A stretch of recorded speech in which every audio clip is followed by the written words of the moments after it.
Morning friends, welcome to my YouTube channel dream ink.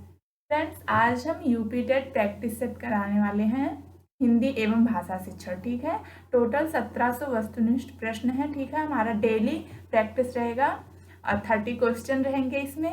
So guys, let's start. चलिए, पहला प्रश्न है आपका, एक भाषा शिक्षक के रूप में सबसे बड़ी चुनौती है। बताइए प्रश्न। चार ऑप्शन दिए हुए हैं फ्रेंड्स, इसमें से कौन सा ऑप्शन सही है?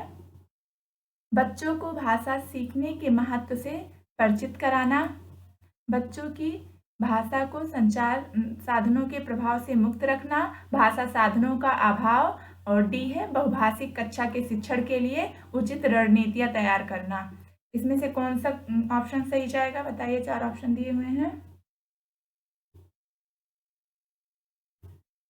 भाषा शिक्षक के रूप में, पहले तो आप प्रश्न जो है उसको बहुत ध्यान से पढ़िएगा। ठीक है, option D is correct answer.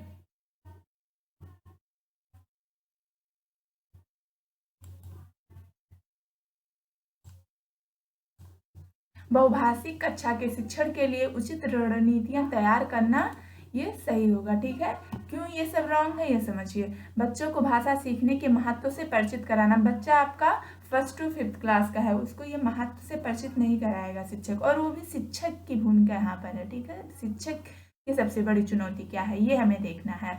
बच्चों की भाषा को संचार साधनों के प्रभाव से मुक्त रखना, कभी हम उसे मुक्त नहीं रखेंगे। ठीक है, भाषा साधनों का अभाव है, ये भी गलत होगा, इसलिए हमारा ऑप्शन डी इज करेक्ट होगा। नेक्स्ट क्वेश्चन नंबर 2 है आपका, प्राथमिक स्तर पर कौन सा भाषा शिक्षण का उद्देश्य नहीं है? प्राथमिक स्तर पर भाषा शिक्षण का उद्देश्य नहीं है बोला। ठीक है, ये नहीं है, आप लोग एकदम ध्यान दीजिएगा। ऑप्शन ए है अस्पष्टता एवं आत्मविश्वास के साथ अपनी बात कहना, वर्णमाला को क्रम से कंठस्थ करना, ध्वनि संकेत चिन्ह का संबंध बनाना, डी ऑप्शन है विभिन्न संदर्भों में भाषा का प्रभावी प्रयोग करना। कौन सा ऑप्शन इसमें से करेक्ट होगा? प्राथमिक स्तर का बच्चा है, ये भी ध्यान रखिएगा, और भाषा शिक्षण का उद्देश्य नहीं है।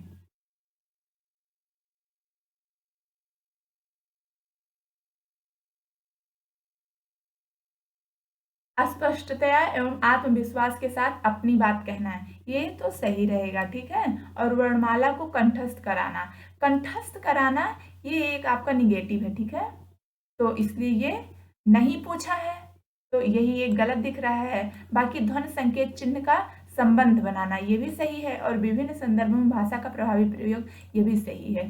तो इसमें नहीं पूछा है, तो ये सब आपके गलत हो जाएंगे, और option B is correct answer, यानी वर्णमाला को क्रम से कंठस्थ कराना ये उद्देश्य नहीं है।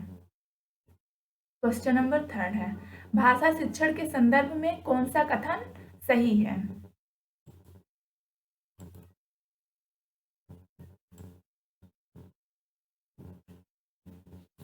कौन सा कथन सही है? ए है भाषा अर्जन और भाषा अधिगम में अंतर होता है, बी भाषा शिक्षण में केवल भाषाई शुद्धता पर ही बल दिया जाता है, सी भाषा सीखने में अन्य विषयों को अध्ययन अध्यापन सहायक होता है, डी है समृद्ध सहायक होता है। कौन सा ऑप्शन सही होगा इन चारों में से? देखिए, ये क्या बोल रहा है, भाषा अर्जन और भाषा अधिगम में अंतर होता है, यानी ये तो करेक्ट है, अंतर जरूर होता है। बी भाषा शिक्षण में केवल केवल भाषाई शुद्धता पर ही अधिक बल दिया गया है, ये आपको कुछ निगेटिव वर्ड दिख रहा है और यहाँ भी निगेटिव है, तो ये गलत है, यानी यहाँ पर। और भाषा सीखने में अन्य विषयों का अध्ययन अध्यापन सहायक होता है, ये भी सही है। और समृद्ध भाषा परिवेश में भाषा अर्जित करने में सहायता होती है। ठीक है, ये भी सही है, तो नहीं ये बोला है, तो ये तीनों गलत हो जाएंगे, और आपका बी करेक्ट हो जाएगा, यानी भाषा शिक्षण में केवल भाषाई शुद्धता पर ही अधिक बल रहता है। Option B is correct answer. Negative पूछा था, इसलिए हमें निगेटिव आंसर देना था। ठीक है, गलत ही बताना था, तो बी सही है। क्वेश्चन नंबर 4, भाषा शिक्षण का संप्रेषण परक उपागम ठीक है। ऑप्शन ए भाषिक संरचनाओं की जानकारी पर बल देता है, बी संदर्भ में भाषा प्रयोग की कुशलता पर बल देता है, सी मातृभाषा प्रयोग का निषेध करता है, डी बोलना कौशल पर बल देता है। बताइए भाषा शिक्षण का संप्रेषण परक उपागम क्या है? भाषिक संरचनाओं की जानकारी पर बल देता है। जी नहीं। संदर्भ में अब इन चारों ऑप्शन में से कौन सा बेस्ट है, कौन सा संप्रेषण उपागम आपने पढ़ा होगा, तो कौन सा आपको सटीक बैठ रहा है बताइए? मातृभाषा प्रयोग का निषेध करना तो बिल्कुल नहीं हो सकता है, ठीक है। मातृभाषा से ही हम आगे की भाषा सीखते हैं, तो ये तो गलत ही हो गया। बोलना कौशल पर बल देना, सिर्फ बोलना कौशल पर बल देना ये भी नहीं हो सकता, यानी ये भी गलत है। फिर भाषिक संरचनाओं की जानकारी पर बल देता है या फिर संदर्भ में भाषा प्रयोग की कुशलता पर बल देता है, ठीक है।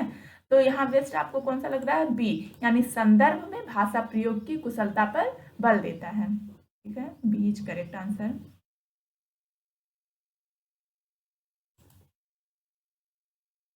यह आपका क्वेश्चन, प्लेटो का यह कथन कि बच्चा बड़ों के बीच एक विदेशी की तरह होता है, ठीक है। बहुत सारे बड़े बड़े लोग हैं, तो उनके बीच में अगर एक बच्चा आ जाएगा तो वो कैसा फील करेगा कि मतलब कुछ विदेशी की तरह फील करेगा, जैसे अलग हैं हम, ठीक है। और बच्चा जब अपने साथ में रहता है तो छोटे छोटे बच्चों के साथ में तो भले अजनबी रहता है, लेकिन कुछ ही समय में वो मिल जाता है, लेकिन बड़ों से नहीं मिल पाता है उतना, क्योंकि बच्चे अपनी भाषा में बोलते हैं जिसे बड़े सही सही नहीं समझ पाते हैं। ये ऑप्शन ए है।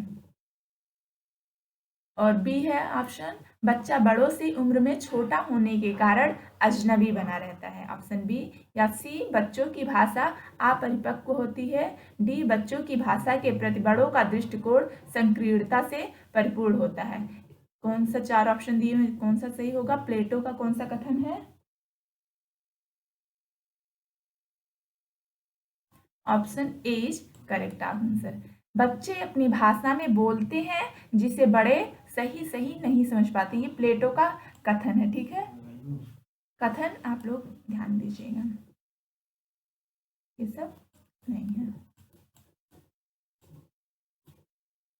क्वेश्चन नंबर 6, भाषा की कक्षा में कहानियां, ऑप्शन ए मनोरंजन का साधन है, पाठ्य पुस्तक का एक पाठ है, विभिन्न प्रकार की भाषाई संरचनाएं और चिंतन विकास की संभावनाएं लिए होती हैं, भाषा कौशल के विकास का एकमात्र साधन है।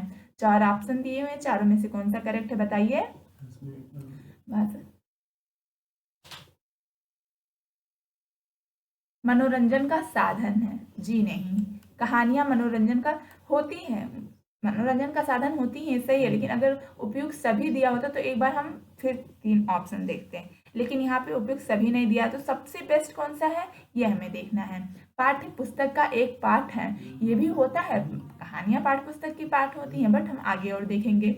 विभिन्न प्रकार की भाषाई संरचनाएं और चिंतन विकास की संभावनाएं लिए होती हैं, भाषा कौशल के विकास का एकमात्र साधन है, ये तो निगेटिव टैग, निगेटिव वर्ड हो गया, ठीक है, तो ये भी नहीं होगा। कौन सा ऑप्शन इसमें से सही है? सी इज करेक्ट आंसर, ठीक है। क्या? विभिन्न प्रकार की भाषाई संरचना और चिंतन विकास की संभावनाएं लिए होती हैं, ठीक है। भाषा की कक्षा में कहानियां मनोरंजन का साधन तो है, लेकिन इसके अंतर्गत ये हो गया ना, भाषाई संरचना और चिंतन विकास की संभावना सबसे बेस्ट कौन सा है, हमें ये देखना रहता है। क्वेश्चन नंबर 7, भाषा कौशल के संदर्भ में कौन सा कथन सही है? ऑप्शन ए, सुनना, बोलना, पढ़ना और लिखना एक क्रम से सीखे जाते हैं, ऑप्शन बी है, सुनना और पढ़ना निष्क्रिय कौशल है, सी, पढ़ना और लिखना कौशल में कोई संबंध नहीं है, डी है, सभी कौशल एक दूसरे के साथ अंतः संबंधित हैं। क्वेश्चन नंबर 7 का करेक्ट आंसर कौन सा होगा?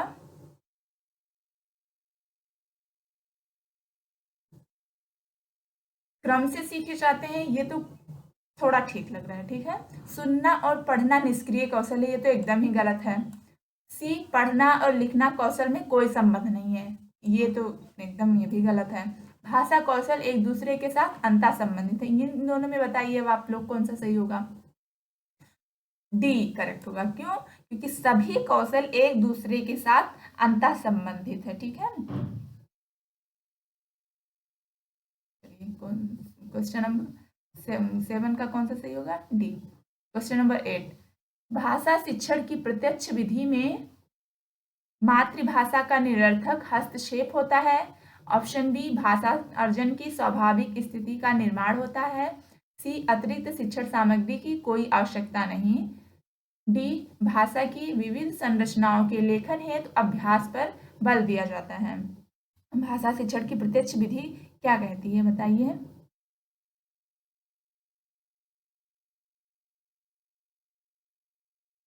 मातृभाषा का निरर्थक हस्तक्षेप होता है, गलत है। भाषा अर्जन की स्वाभाविक स्थिति का निर्माण होता है। अतिरिक्त शिक्षण सामग्री की कोई आवश्यकता नहीं होती। शिक्षण सामग्री की आवश्यकता होती है, तो ये भी गलत हो जाएगा।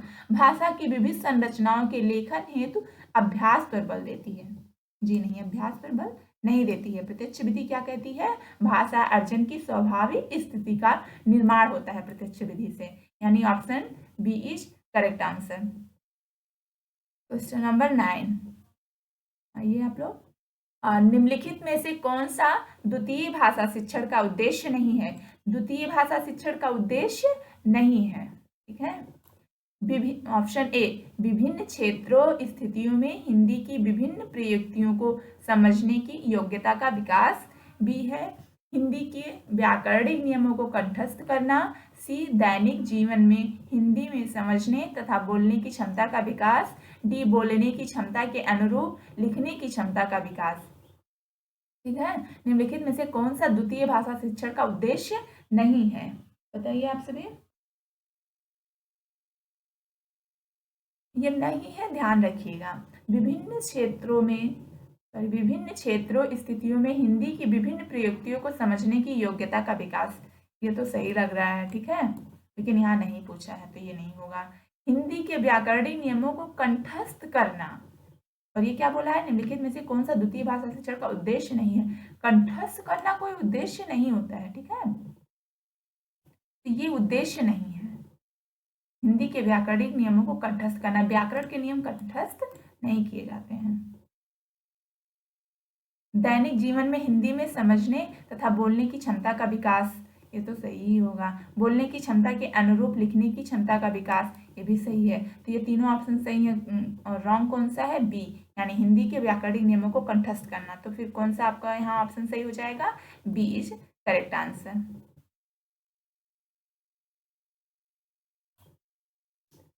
क्वेश्चन नंबर 10, चमस्की के अनुसार के कारण बच्चे भाषा सीखते हैं। किसके कारण बच्चे भाषा सीखते हैं? ऑप्शन ए, भाषाई समाज। बी, भाषा अर्जन क्षमता।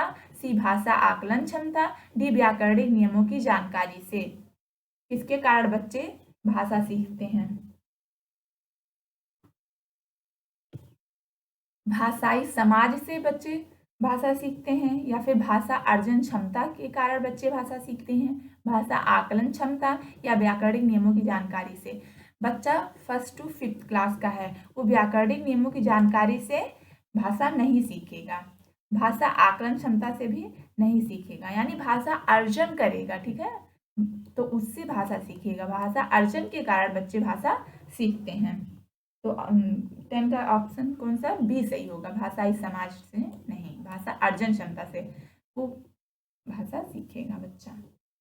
क्वेश्चन नंबर 11, भाषा शिक्षण में अनिवार्य है मानक भाषा पर बल। ऑप्शन बी, समग्रतावादी दृष्टिकोण। सी, विशेष आवश्यकता वाले बच्चे के साथ भिन्न व्यवहार। डी, वर्तनी संबंधी गृहकार। भाषा शिक्षण में अनिवार्य है मानक भाषा पर बल, बताइए कौन सा सही होगा इसमें से? ये मानक भाषा पर बल नहीं होगा। समग्रतावादी दृष्टिकोण, विशेष आवश्यकता वाले बच्चों के साथ भिन्न व्यवहार नहीं, ठीक है, समावेशी शिक्षा कभी नहीं कहती है कि किसी बच्चे के साथ भिन्न व्यवहार करो। डी, वर्तनी संबंधी गृहकार, जी नहीं, भाषा शिक्षण में अनिवार्य समग्रतावादी दृष्टिकोण, यानी बी करेक्ट आंसर। 11th का कौन सा होगा? समग्रतावादी दृष्टिकोण, option B is correct answer.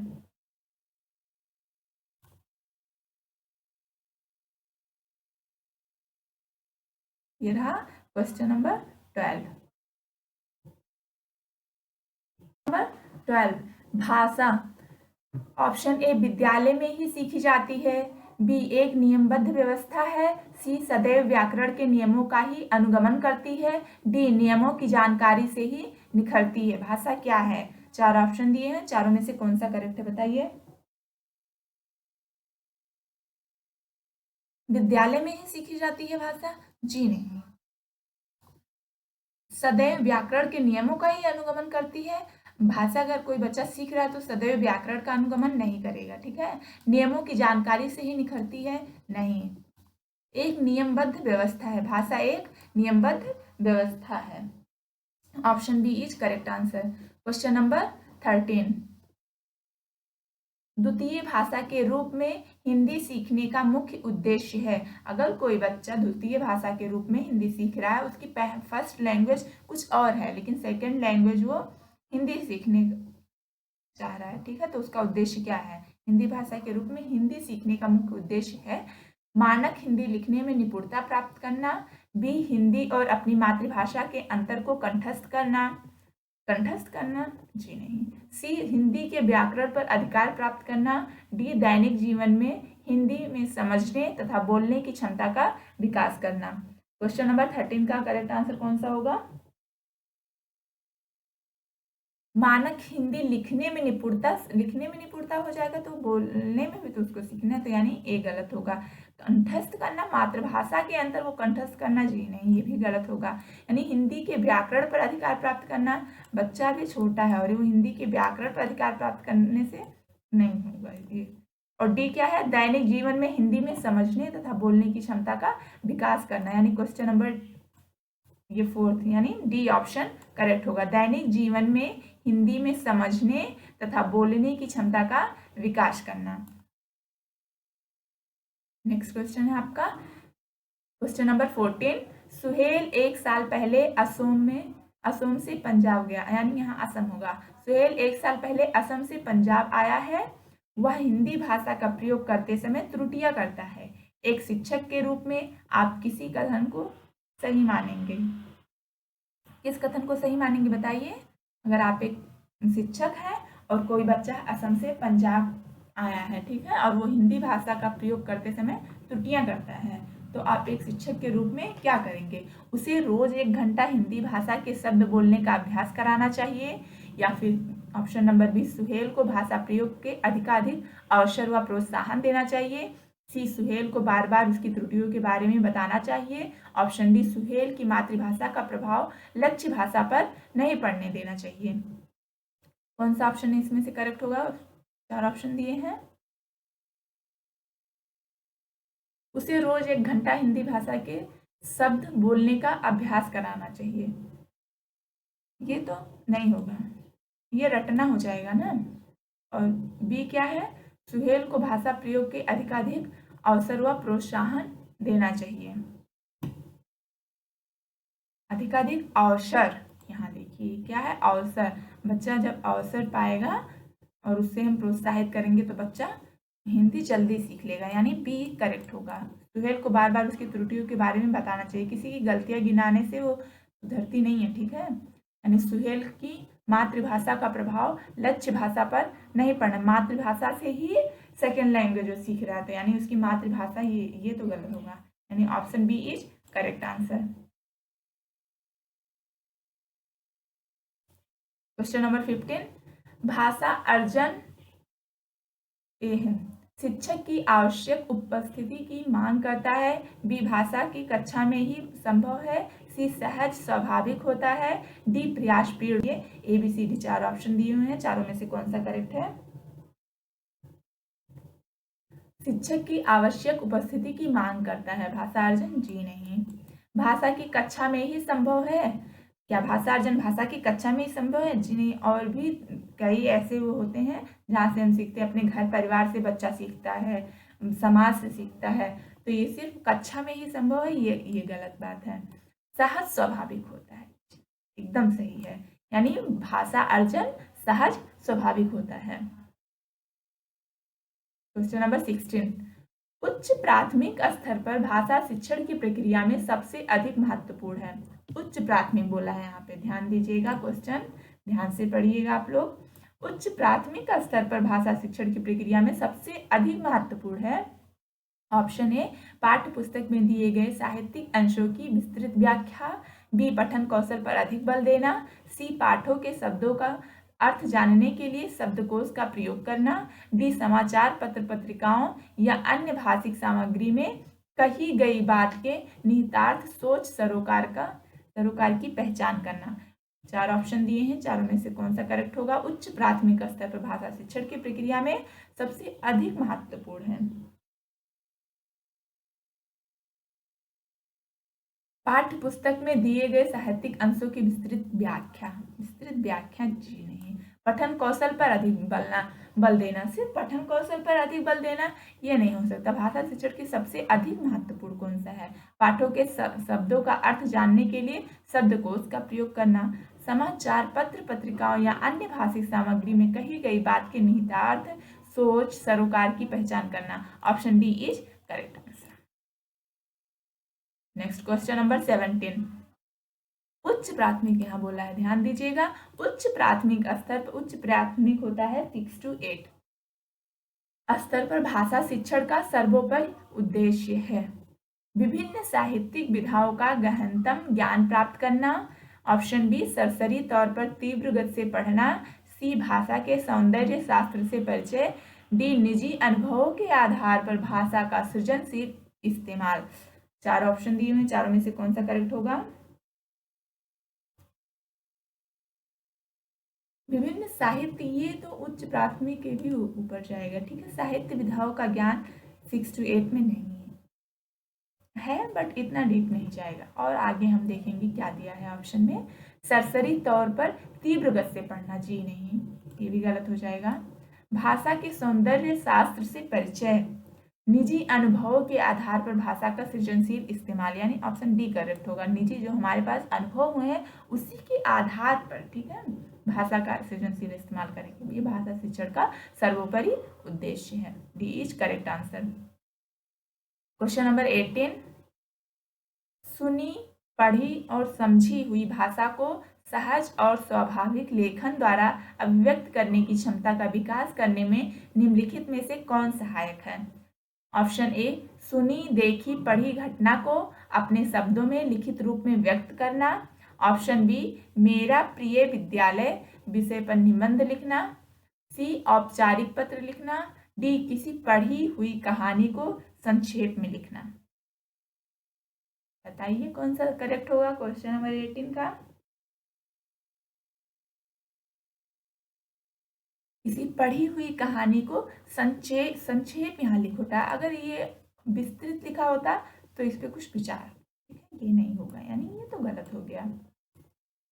औपचारिक पत्र लिखना जी नहीं। मेरे प्रिय विद्यालय विषय पर निबंध लिखना नहीं।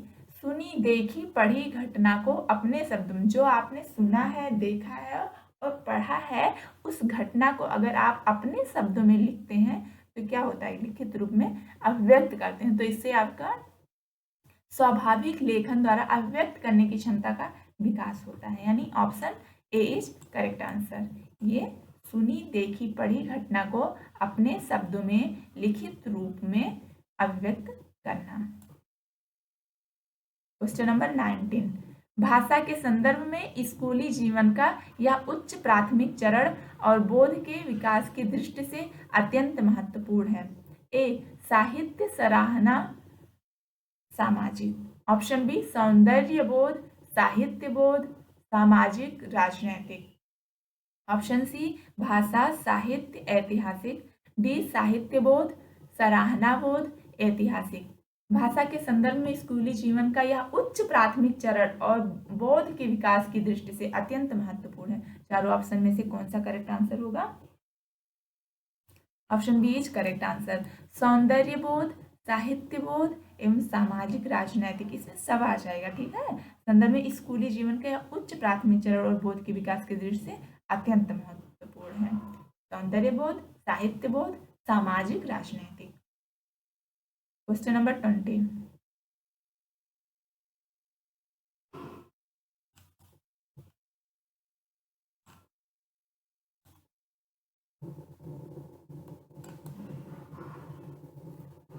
क्वेश्चन नंबर 20, कक्षा 8 के बच्चों के लिए साहित्य का चयन करते समय आपके लिए क्या जानना सर्वाधिक जरूरी है? ऑप्शन ए, बच्चों के भाषा प्रयोग का स्तर, बी, अच्छे साहित्य के प्रकाशक लेखक, सी, बच्चों के भाषिक पृष्ठभूमि, ऑप्शन डी, बच्चों की मनोवैज्ञानिक विशेषताएं और भाषा प्रयोग की क्षमता। कक्षा 8 के बच्चे हैं, ठीक है, यानी उच्च प्राथमिक होगा, कि बच्चों के लिए साहित्य का चयन करते समय आपके लिए क्या जानना जरूरी होता है? आप क्या जानेंगे, ठीक है, साहित्य का चयन करते समय? बच्चों के भाषा प्रयोग का स्तर जानेंगे। बताइए, 4 ऑप्शन दिए हुए, चारों में से कौन सा करेक्ट होगा? अच्छे साहित्य या प्रकाशक लेखक, बच्चे की भाषा प्रयोग का स्तर, चलिए आगे देखते हैं। अच्छे साहित्य के प्रकाशक लेखक, बच्चे की भाषिक पृष्ठभूमि, ऑप्शन डी करेक्ट होगा, बच्चे की मनोवैज्ञानिक विशेषताएं और भाषा प्रयोग की क्षमता, ठीक है, ये सबसे ज्यादा जरूरी है, ये जानना बहुत जरूरी है कि बच्चों की मनोवैज्ञानिक विशेषताएं और भाषा प्रयोग की क्षमता साहित्य का चयन करते समय ये जानना बहुत जरूरी है। क्वेश्चन नंबर 21, हमारे अनुभवों को आकार देने में भाषा की महत्वपूर्ण भूमिका होती है। इसका शैक्षिक निहितार्थ यह है कि भाषा की कक्षा में, ऑप्शन ए, डायरी लेखन पर जोर दिया जाए ताकि लेखन परिपक्व बन सके, ऑप्शन बी, बच्चों को विविध संदर्भों में अनुभव करने, विविध अनुभवों से स्वयं को जोड़ने के अवसर दिए जाएं, सदैव अनुभवों पर बातचीत की जाए, अनुभवों को लेखन कार्य बढ़ाया जाए। कौन सा ऑप्शन सही होगा? 4 ऑप्शन दिए हुए, हमारे अनुभवों के आकार देने में। पहले प्रश्न को ध्यान से पढ़िए, प्रश्न में क्या बोला जा रहा है वो समझिए, उसके बाद आंसर दीजिए। भाषा की महत्वपूर्ण भूमिका होती है, इसका शैक्षिक निहितार्थ यह है कि भाषा की कक्षा में डायरी लेखन पर जोर दिया जाए, बच्चे को डायरी लेखन पर जोर दिया जाए। बच्चा फर्स्ट टू प्राइमरी लेवल का है, डायरी लेखन पर जोर जी नहीं। बच्चों को विविध संदर्भों में अनुभव करने, विविध अनुभव से स्वयं को जोड़ने के अवसर दिए जाए, यानी बी तो सही लग रहा है, बट हम आगे देखेंगे। सदैव सदैव अनुभव पर बातचीत की जाए, नहीं, सदैव अनुभव से और भी जो बच्चा अनुभव किया जाए ये तो सही है, बट सदैव अनुभव पर बातचीत की जाए ये गलत है। ऑप्शन डी, अनुभवों को लेखन कार्य बढ़ाया जाए, बी सबसे करेक्ट होगा, ठीक है। सबसे बेस्ट कौन सा ऑप्शन होगा? बी, बच्चों को विविध संदर्भों में अनुभव करने, विविध अनुभवों से स्वयं को जोड़ने के अवसर दिए जाए। नेक्स्ट क्वेश्चन नंबर 22, प्राथमिक स्तर पर बच्चों को भाषा सिखाने का सर्वोपरि उद्देश्य है। ऑप्शन ए, मुहावरे लोकोक्तियों का ज्ञान प्राप्त करना, ऑप्शन बी, कहानी कविताओं को दोहराने की कुशलता का विकास करना, ऑप्शन सी, तेज प्रवाह के साथ पढ़ने की योग्यता का विकास करना, और डी है, अपनी बात को दूसरे के समक्ष अभिव्यक्ति करने की कुशलता का विकास करना। प्राथमिक स्तर पर बच्चों को भाषा सिखाने का सर्वोपरि उद्देश्य कौन सा है?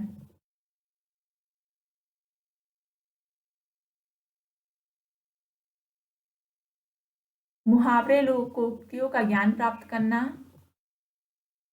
कहानी कविताओं को दोहराने की कुशलता का विकास करना। प्राथमिक स्तर का बच्चा है, ये भी आप ध्यान रखेंगे। तेज प्रभाव के साथ पढ़ने की योग्यता का विकास करना, तेज प्रभाव, अपनी बात को दूसरे के समक्ष अभिव्यक्त करने की कुशलता का विकास करना।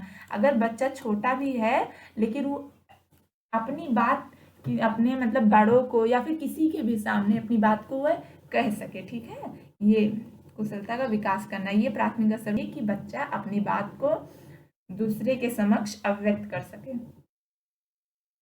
क्वेश्चन नंबर 23, इनमें से कौन सा प्राथमिक स्तर पर हिंदी भाषा शिक्षण का उद्देश्य नहीं है? संदर्भ के अनुसार अनुमान लगाकर पढ़ने का प्रयास करना, चलिए ठीक है, हम आगे देखते हैं। चित्रकारी को स्वयं की अभिव्यक्ति का माध्यम बनाना, सी, बच्चों की घर की भाषा और स्कूल की भाषा में संबंध बनाते हुए उसे विस्तार देना, सुनी गई बातों को ज्यों का त्यों दोहराना। कौन सा ऑप्शन करेक्ट होगा क्वेश्चन नंबर 23 में? और नहीं है ये भी ध्यान दीजिएगा। संदर्भ के अनुसार अनुमान लगाकर पढ़ने का प्रयास करना, बच्चा प्रयास करेगा, यानी कुछ तो सही है, बट यहाँ नहीं पूछा है तो ये नहीं होगा। चित्रकारी को स्वयं की अभिव्यक्ति का माध्यम बनाना, ये भी सही लग रहा है। बच्चा कोई चित्र देखे और उस चित्र को देख करके उसके मन में कौन कौन से विचार आए या फिर वो बताएगा, ठीक है बच्चा। और बच्चों की घर की भाषा और स्कूल की भाषा में संबंध बनाते हुए इसे विस्तार दे, ये भी सही है। लेकिन नहीं पूछा है तो ये भी रॉन्ग हो जाएगा और ये भी रॉन्ग हो जाएगा। सुनी गई बातों को ज्यों का त्यों दोहराना, दोहराना ये निगेटिव वर्ड है, ये ध्यान दीजिएगा आप लोग। दोहराना, सुनी गई बातों का ज्यों का त्यों दोहराना प्राथमिक स्तर पर हिंदी भाषा शिक्षण का ये उद्देश्य नहीं होता है, यानी option D is correct answer. Question number 24, भाषा और का एक उत्तम साधन है, इसका बताइए। ऑप्शन ए सुनने और सुनने, बोलने, सोचने, पढ़ने, लिखने, संप्रेषण, सी सोचने, महसूस करने, चीजों से जुड़ने, ऑप्शन डी पढ़ने, लिखने, समझने। क्वेश्चन नंबर 24 का करेक्ट आंसर कौन सा होगा? सोचने, महसूस करने, चीजों से जुड़ने। भाषा सोचने और महसूस करने, चीजों से जुड़ने का एक उत्तम साधन है।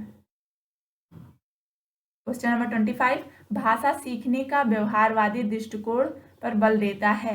ऑप्शन ए अनुकरण, बी रचनात्मकता, सी भाषा प्रयोग, डी अभिव्यक्ति। भाषा सीखने का व्यवहारवादी दृष्टिकोण किस पे बल देता है, बताइए।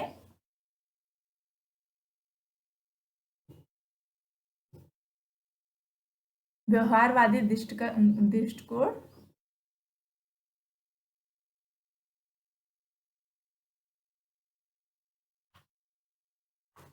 चार ऑप्शन दिए हुए हैं, चारों में से कौन सा करेक्ट होगा? अनुकरण पर। ये व्यवहारवादी जो दृष्टिकोण किस पे बल देता है? अनुकरण पर। Option A correct answer. भाषा प्रयोग हो सकता था लेकिन व्यवहारवादी पूछा है तो इसीलिए आपका अनुकरण होगा। व्यवहारवादी दृष्टिकोण पर बल देता है अनुकरण। इनमें से प्राथमिक स्तर पर भाषा आकलन का सर्वाधिक उचित तरीका है। इनमें से प्राथमिक स्तर पर भाषा आकलन का सर्वाधिक उचित तरीका है किसी पाठ की 5 पंक्तियां पढ़वाना।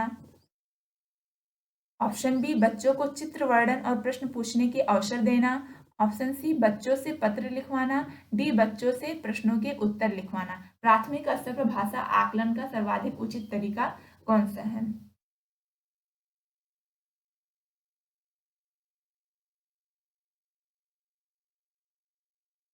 किसी पाठ की 5 पंक्तियां पढ़वाना, नहीं ये तो रटना हो जाएगा बच्चे का। बच्चे से पत्र लिखवाना कुछ सही है। बच्चों से प्रश्न के उत्तर लिखवाना थोड़ा सही है। बच्चों को चित्र वर्णन और प्रश्न पूछने के अवसर देना, ये अवसर देना जहाँ बोला ना, ये देखिए ध्यान रखिए, यानी अवसर बच्चे को मिलेगा तो वो ज़्यादा से ज़्यादा सीखेगा। सर्वाधिक उचित तरीका बोला है, इसलिए बीच करेक्ट आंसर 26 नंबर का। 27 क्वेश्चन नंबर, भाषा के संबंध में कौन सा कथन सही नहीं है? भारत की भाषिक विविधता एक जटिल चुनौती है। ऑप्शन बी बहुभाषिकता बच्चों की आश्चर्यता का निर्माण करती है। सी भाषाएं आपस में संपर्क संवाद करती है। डी भाषागत विविधता एक समस्या है।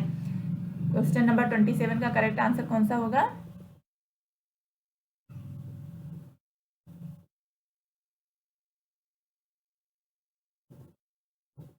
कौन सा नहीं है ये भी ध्यान रखिएगा आप लोग, ठीक है? कौन सा सही तरीका नहीं है? भारत की भाषिक विविधता एक जटिल चुनौती है। बहुभाषिकता बच्चे की आशंका का निर्माण करती है, थोड़ा थोड़ा सही है, देखिए आगे बढ़िए। भाषाएं आपस में संपर्क संवाद करती हैं, भी सही लग रहा है। भाषागत विविधता एक समस्या, समस्या नहीं है, ठीक है? ये तो गलत लिखा है, यानी और नहीं पूछा है तो यही सही हो जाएगा हमारा आंसर। भाषागत विविधता एक समस्या है, ये गलत बात है। और यहाँ पूछा वही है कि भाषा के संबंध में कौन सा कथन सही नहीं है, तो ये सही नहीं है। क्वेश्चन नंबर 28, उच्च प्राथमिक स्तर पर भाषा शिक्षण का उद्देश्य है व्याकरण के नियमों को कंठस्थ कराना।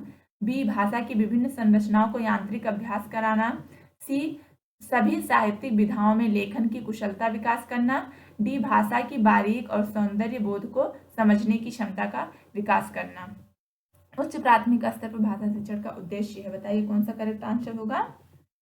व्याकरण के नियमों को कंठस्थ करना एकदम गलत। भाषा की विभिन्न संरचनाओं को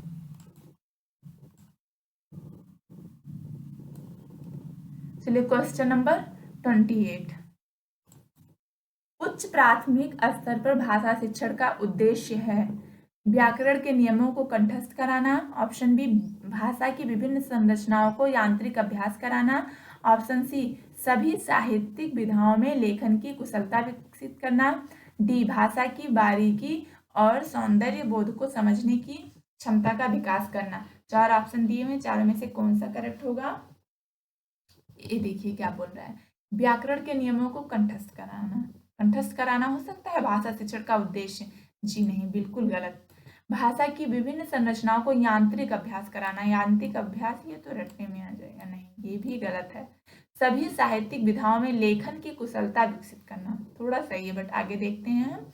भाषा की बारीकी और सौंदर्य बोध को समझने की क्षमता का विकास करना, ये एकदम 100% करेक्ट है। Option D is correct answer. भाषा की बारीकी और सौंदर्य बोध को समझने की क्षमता का विकास करना उच्च प्राथमिक स्तर पर भाषा शिक्षण का उद्देश्य है। Question number 29। क्वेश्चन नंबर 29 क्या है? भाषा शिक्षण में पाठ्य पुस्तकों के अतिरिक्त कौन सा सबसे कम प्रभावशाली है? ऑप्शन ए प्रश्नों के उत्तर लिखना, बी संवाद अदायगी, सी परिचर्चा करना, डी घटना वर्णन करना। सबसे कम प्रभावशाली कौन सा होगा बताइए? संवाद अदायगी या फिर परिचर्चा करना, घटना वर्णन करना, प्रश्नों के उत्तर लिखना। घटना वर्णन करना ये तो सबसे ज्यादा प्रभावशाली हो जाएगा। परिचर्चा करना ये भी प्रभावशाली है। संवाद अदायगी, बच्चा दो चार लोग हैं वहाँ बात कर रहा है, दो चार बच्चे आपस में, तो ये भी प्रभावशाली होगा। पाठ्य पुस्तकों के अतिरिक्त पूछा है तो प्रश्नों के उत्तर लिखना है, और पाठ्य पुस्तकों के अतिरिक्त कौन सा सबसे कम प्रभावशाली है? तो ये प्रश्नों के उत्तर लिखना सबसे कम प्रभावशाली होगा। Question number 30। भाषा अर्जित करने की प्रक्रिया में किसका महत्व सर्वाधिक है? ऑप्शन ए भाषा प्रयोगशाला का, बी पाठ्य पुस्तक का, सी समाज का, डी भाषा कक्षा का। भाषा अर्जित करने की प्रक्रिया में किसका सर्वाधिक महत्व है बताइए? भाषा प्रयोगशाला का, चलिए ठीक है, बट पाठ्य पुस्तक का ये भी ठीक है, समाज का, भाषा कक्षा का, चारों ही ऑप्शन करेक्ट लग रहे हैं, बट इसमें बोला है किसका महत्व सर्वाधिक है, तो option C is correct answer, समाज का। ठीक है, भाषा अर्जित करने की प्रक्रिया में किसका महत्व सर्वाधिक है? समाज का महत्व सर्वाधिक है। ठीक है प्रश्न, ठीक है, ये हमारे 30 प्रश्न थे, फिनिश हो गए। ठीक है, आपके कितने क्वेश्चन के आंसर इसमें करेक्ट गए बताइएगा। ठीक है, कमेंट सेक्शन में हमें कमेंट कर दीजिएगा। अगर आपको किसी भी क्वेश्चन में कोई डाउट है तो कमेंट सेक्शन में आप कमेंट करके पूछ सकते हैं। अगर आपने हमारे चैनल को सब्सक्राइब नहीं किया है तो प्लीज़ सब्सक्राइब कर दीजिए, और लाइक, अगर अच्छा लगे तो लाइक भी कर सकते हैं। Okay, thank you so much watching this video. Okay, bye, take care.